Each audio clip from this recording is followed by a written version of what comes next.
കനത്ത കാറ്റിലും മഴയിലും മരം ഒടിഞ്ഞ് വീടിന് മുകളിൽ വീണുണ്ടായ അപകടത്തിൽ മരിച്ച മരമുറി തൊഴിലാളി മണലൂർ തൃപ്പണത്ത് സുബ്രഹ്മണ്യ മകൻ വിഷ്ണുവിന്റെ വീട് ജില്ലയുടെ ചുമതലയുള്ള മന്ത്രി ഒ ജെ ജനീഷ് സന്ദർശിച്ചു. പരമാവധി സർക്കാർ ധനസഹായം വിഷ്ണുവിന്റെ വീട്ടുകാർക്ക് അനുവദിച്ചു തരുമെന്ന് മന്ത്രി ഉറപ്പു നൽകി. അപകടങ്ങൾക്ക്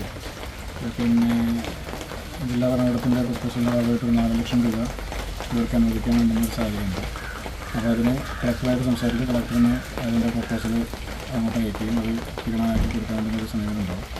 അത് കൂടാതെ മുഖ്യമന്ത്രിയുടെ ദുരിതാശ്വാസ നിധിയിൽ നിന്ന് മറ്റ് എന്ത് സഹായമാണ് നൽകാൻ സാധിക്കാമെന്ന് വേണ്ടി സംബന്ധിച്ച് ഞങ്ങളൊന്ന് ചർച്ച ചെയ്ത ശേഷം ബന്ധപ്പെട്ട സൗകര്യം ഏർപ്പാടായി കൊടുക്കുന്നത്. വളരെ ആവശ്യമായിട്ടുണ്ടായ സംഭവമാണ്, വളരെ ദൈനംദിനമാണ്. ഞാൻ ഇന്നും ഇത്തരത്തിൽ അപകടമുണ്ടായ പല സ്ഥലങ്ങളും പോയി. പക്ഷേ അവിടെയൊക്കെ സംഭവിച്ചതിനൊക്കെ വ്യത്യസ്തമായി ഒരാളും മരണപ്പെട്ടു എന്നൊരു വലിയ പ്രശ്നം കൂടിയുണ്ട്. അപ്പോൾ നമ്മൾ പറയുകയാണ്, ഒറ്റയ്ക്കാണ് താമസിക്കുന്നത്, വീടിൻ്റെ നിർമ്മാണ പ്രവർത്തനം പൂർത്തീകരിച്ച് കൊടുക്കുന്നത്.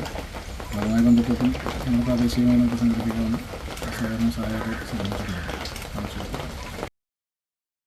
മുഖ്യമന്ത്രിക്ക് വിഷ്ണുവിന്റെ അമ്മ വള്ളിയമ്മയുടെ പരാതി നേരിട്ട് നൽകാമെന്നും അദ്ദേഹം പറഞ്ഞു. കോൺഗ്രസ് മണലൂർ മണ്ഡലം president MP Arun, block Congress president Deepan, Congress നേതാക്കളായ PT ജോൺസൺ, ടോണി അത്താണിക്കൽ എന്നിവർ മന്ത്രിയോടൊപ്പം ഉണ്ടായിരുന്നു.